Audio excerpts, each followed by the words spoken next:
Nikki dressing mirror के सामने बैठकर अपने दोस्त विनोद से कॉल पे बात कर रही थी। डोंट वरी, तुम लोग उसकी चिंता बिल्कुल मत करो। मैं आज जाऊंगी पिकनिक पार्टी में। तुम लोग निशा और मोनिका को बता देना। ये हुई ना बात, अब होगी न्यू ईयर अच्छे से ऑर्डर कर लेना और खाने में 2-4 अच्छी डिशेस बना लेना। अरे माँ जी, केक ऑर्डर करने की क्या जरूरत है इस बार?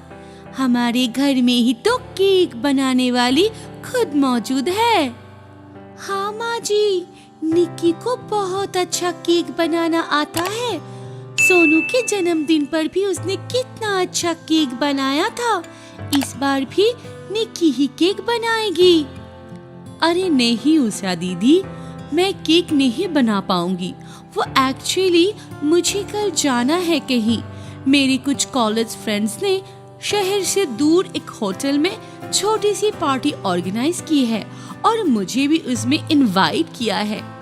इसके लिए मैं आज शॉपिंग करने जा रही हूँ। अपने फ्रेंड के लिए कुछ अच्छा सा गिफ्ट लेना है। लेकिन कल तो हमारे घर में भी पार्टी होगा ना, फिर तुम क्यों शहर से दूर किसी होटल में पार्टी करने जाओगी? तुम्हारा ये पहला न्यू ईयर होगा अपने पति और अपने ससुराल वालों के साथ एंजॉय करने का। फ्रेंड के साथ तो फिर भी कभी और मना लेना। नहीं दीपा बहू, निकिता बहू को मत रोको, उसे जाने दो। अपने दोस्तों के साथ ये साल की खुशियाँ मनाने दो, इसमें उसी की खुशी है। Oh thank you so much my lovely सासू माँ। मैं फ्रेंड्स की पार्टी से जल्दी आकर आप लोगों की पार्टी भी अच्छे से एंजॉय करूंगी।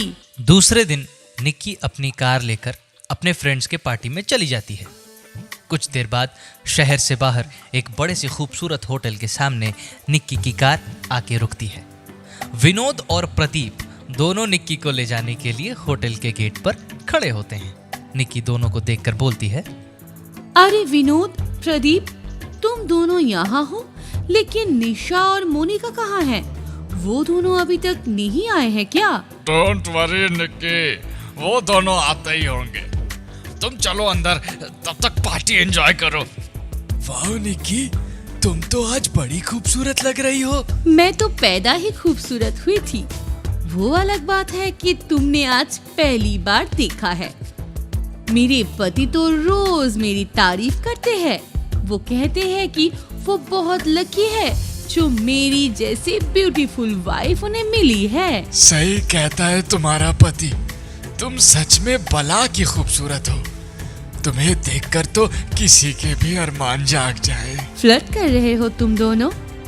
कुछ शर्म तो करो यार, अब मैं एक शादीशुदा लड़की हूँ। विनोद और प्रदीप बातें करते करते निक्की को होटल के अंदर ले जाते हैं। तभी दीपा बहू की बहन टीना, जो उस होटल की मैनेजर थी, उसने निक्की को ऐसे दो लड़कों के साथ अपने होटल में देखा तो निक्की के ससुराल में फोन कर दिया।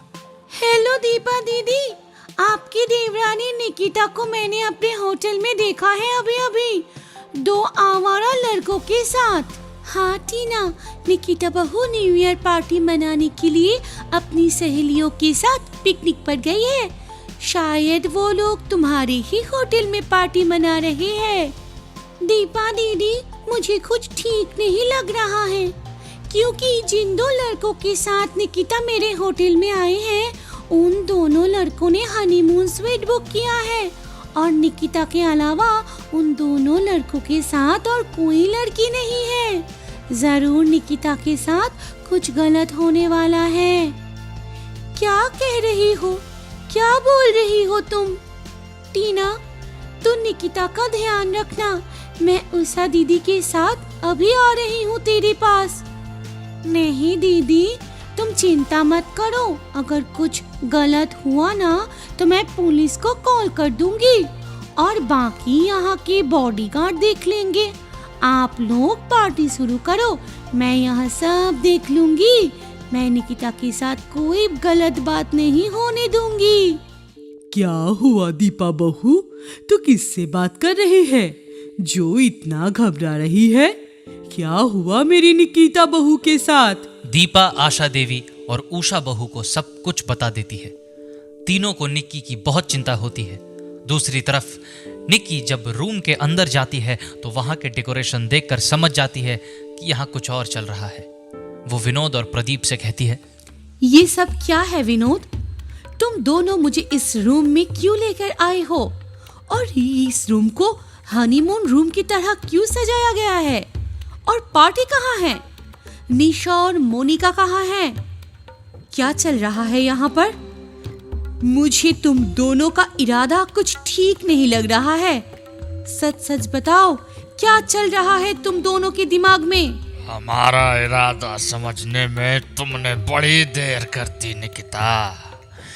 अब तो हम अपना नया साल तुम्हारे साथ हनीमून मनाकर ही एंजॉय करेंगे। कॉलेज के दिनों से ही मेरी नजर थी तुम पर, आज जाके हाथ आई है तितली। मैं समझ गई हूँ तुम दोनों के गंदे इरादे को, लेकिन अभी भी देर नहीं हुई है। मैं अभी अपने पति को फोन करके यहाँ बुला लेती हूँ, फिर देखना वो तुम दोनों का क्या हाल करते हैं। विनोद और प्रदीप पीछे से निक्की के दोनों हाथ पकड़ लेते हैं। विनोद अपने जेब से रुमाल निकालकर निक्की के मुंह पर रख देता है, जिससे निकिता बेहोश हो जाती है। टीना ये सब छुप कर देखती है और पुलिस को कॉल कर देती है। विनोद और प्रदीप निकिता को रूम के अंदर ले जाते हैं, तभी वहां पुलिस आ जाती है और दोनों को गिरफ्तार कर लेती है। ये रहा दोनों गुंडे जो एक शादीशुदा लड़की के इज्जत के साथ खेलकर न्यू ईयर एंजॉय करने के गंदे घटिया प्लान बना रहे थे।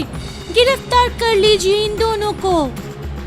चलो बेटा, अब न्यू ईयर की पार्टी जेल में बैठकर चक्की पीसते हुए अच्छे से एंजॉय करना।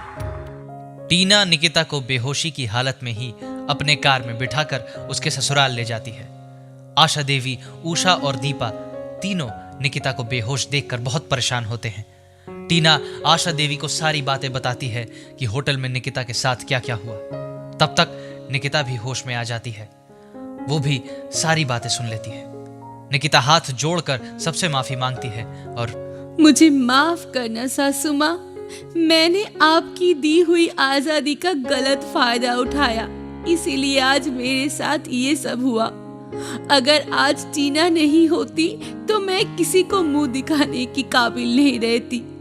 ये नया साल मेरी जिंदगी का सबसे बुरा साल हो जाता। डोंट वरी निकिता, तुम अभी बिल्कुल सेफ हो। मैं तो उन दो बदमाश लड़कों को देखकर ही समझ गई थी कि उनका इरादा बिल्कुल भी ठीक नहीं है।